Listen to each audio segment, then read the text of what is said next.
Bon matin les amis, bon matin tout le monde. J'espère que tout le monde va bien ce matin. C'est l'apôtre Louis-Armand Paulin.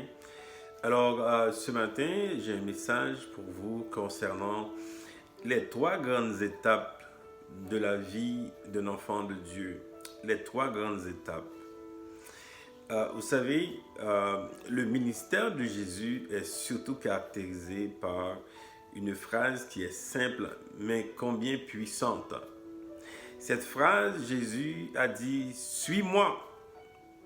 Ça, c'est une phrase que Jésus a lancée. Ça fait plus que 2022 ans que Jésus a lancé cette phrase « Suis-moi ». Donc, chaque chrétien, chaque enfant de Dieu doit suivre Jésus.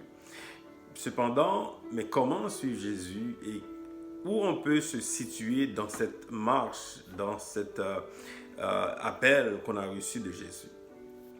Ce matin, je vais vous présenter trois grandes étapes là, dans la vie d'un enfant de Dieu.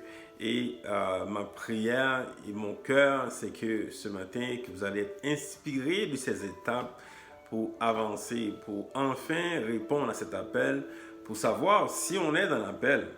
C'est littéralement. Alors, trois grandes étapes, c'est vraiment très biblique, c'est inspiré de la Bible, c'est inspiré de la vie des gens vraiment qui ont servi le Seigneur. La première étape dans la vie d'un enfant de Dieu, c'est l'étape de captivité. Les enfants d'Israël étaient en captivité chez Pharaon. D'abord, un enfant de Dieu est captif. Captif de l'ennemi, l'ennemi qui les retient, l'ennemi qui ne veut pas que les enfants de Dieu servent le Seigneur. Dans Exode 9, le verset 1er, le Seigneur a dit à Moïse, « Va dire à Pharaon qu'il laisse partir mon peuple afin qu'il me serve. » Donc l'esprit de Pharaon aujourd'hui retient des chrétiens, des enfants de Dieu. Ces personnes ne servent pas le Seigneur, littéralement.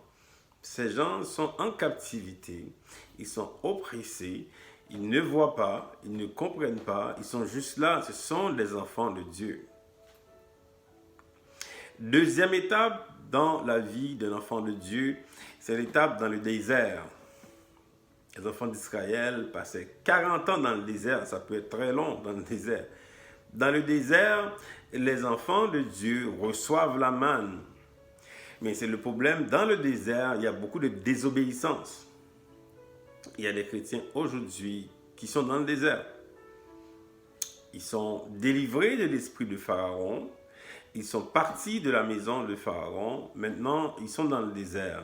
Ils reçoivent les choses de Dieu. Évidemment, quand ils prient, le Seigneur répond. Ils reçoivent des choses de la part du Seigneur, mais ils sont très désobéissants. Très désobéissants à l'appel de Dieu, très désobéissants à la volonté du Seigneur. Et c'est la raison pour laquelle il explique tant de souffrances dans leur vie.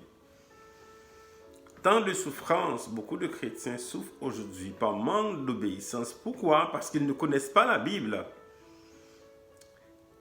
Ils ne lisent pas la Bible, les gens ne connaissent pas la Bible, ils n'appliquent pas la parole de Dieu.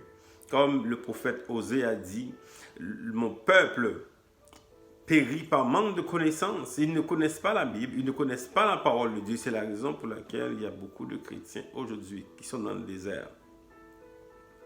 Troisième étape pour vous les amis, c'est l'étape de Canaan, c'est l'étape de la vie abondante. Et c'est là que le Seigneur veut t'emmener, toi qui me regardes. L'étape de la vie abondante, c'est l'étape de la vie puissante en Jésus-Christ. C'est l'étape où tu te rends compte vraiment là qui est Jésus-Christ. Il vit en toi, il est présent dans ta vie. Tu es puissant à cause de lui.